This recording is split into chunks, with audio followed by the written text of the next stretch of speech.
I'll be reciting The Raven by Edgar Allan Poe. Once upon a midnight dreary, while I pondered weak and weary over many a quaint and curious volume of forgotten lore, while I nodded nearly napping, suddenly there came a tapping, as of someone gently rapping at my chamber door. "'Tis some visitor," I muttered, tapping at my chamber door. Only this, and nothing more. Ah, distinctly I remember it was in the bleak December, and each separate dying ember wrought its ghost upon the floor. Eagerly I wished the morrow. Faintly I had sought to borrow from my books surcease of sorrow for the lost Lenore, for the rare and radiant maiden whom the angels name Lenore, nameless here forevermore. And the silken, sad, and certain rustling of each purple curtain thrilled me, filled me with fantastic terrors never felt before, so that now, to still the beating of my heart, I stood repeating, "'Tis some visitor entreating entrance at my chamber door, some late visitor entreating entrance at my chamber door. This it is, and nothing more." Presently, my soul grew stronger, hesitating then no longer. "Sir," said I, "or madam, truly your forgiveness I implore.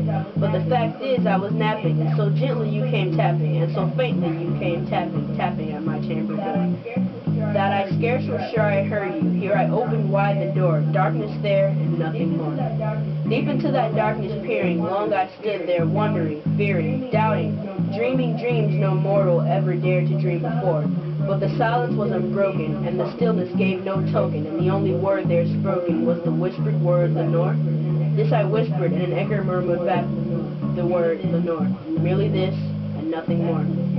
Back into the chamber turning, all my soul within me burning. Soon again I heard a tapping, somewhat louder than before. "Surely," I said, "surely that is something at my window lattice. Let me see then, what thereat is, and this mystery explore. Let my heart be still a moment, and this mystery explore. 'Tis the wind, and nothing more." Open here I flung the shutter when, with many a flirt and flutter, in there stepped the stately raven of the saintly days of yore. Not the least obeisance made he, not a minute stopped or stayed he, but with mien of lord or lady, perched above my chamber door. Perched above a bust of Pallas just above my chamber door. Perched and sat, and nothing more. The 70 bird beguiling my sad fancy into smiling, by the grave and stern decorum of the countenance it wore. "Though thy crest be shorn and shaven, thou," I said, "art sure no craven, ghastly, grim, and ancient raven wandering from the nightly shore? Tell me, what thy lordly name is on the night's Plutonian shore?" Quoth the raven, "Nevermore." Much I marveled this ungainly fowl to hear the discourse so plainly, though its answer little meaning, little relevancy bore. But we cannot help agreeing that no living human being ever yet was blessed with seeing bird above his chamber door, bird or beast upon the sculptured bust above his chamber door, with such name as Nevermore. But the raven, sitting lonely on the placid bust, spoke only that one word, as if his soul in that one word he did outpour. Nothing further than he uttered, neither better than he fluttered, till I scarcely more than muttered, "Other friends have flown before, on the morrow he will leave me, as my hopes have flown before." Then the bird said, "Nevermore."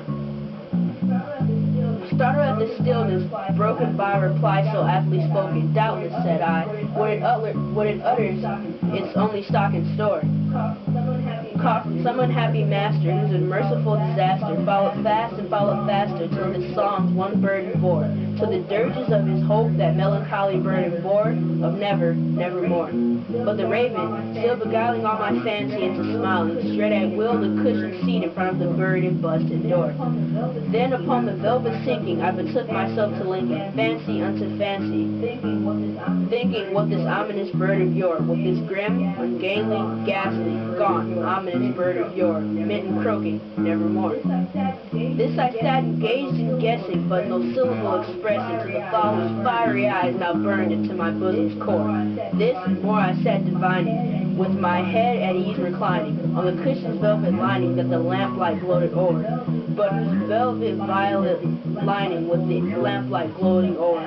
She shall pass, ah, nevermore.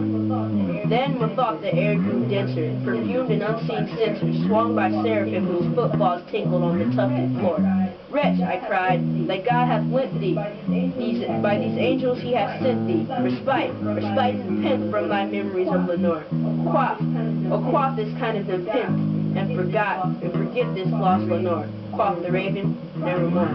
Prophet, said I, think of evil, prophet still, of bird or devil, whether tempter sent, or whether tempest tossed thee here ashore.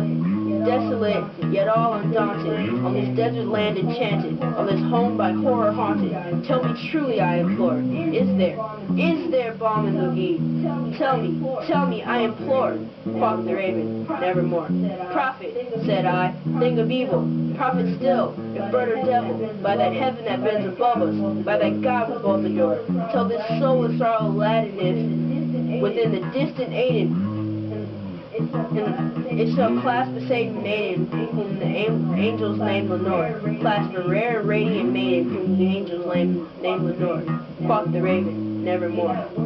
Be that word our sign in parting, bird or fiend, I shrieked, upstarting. Get thee back into the tempest of the nice Plutonian shore.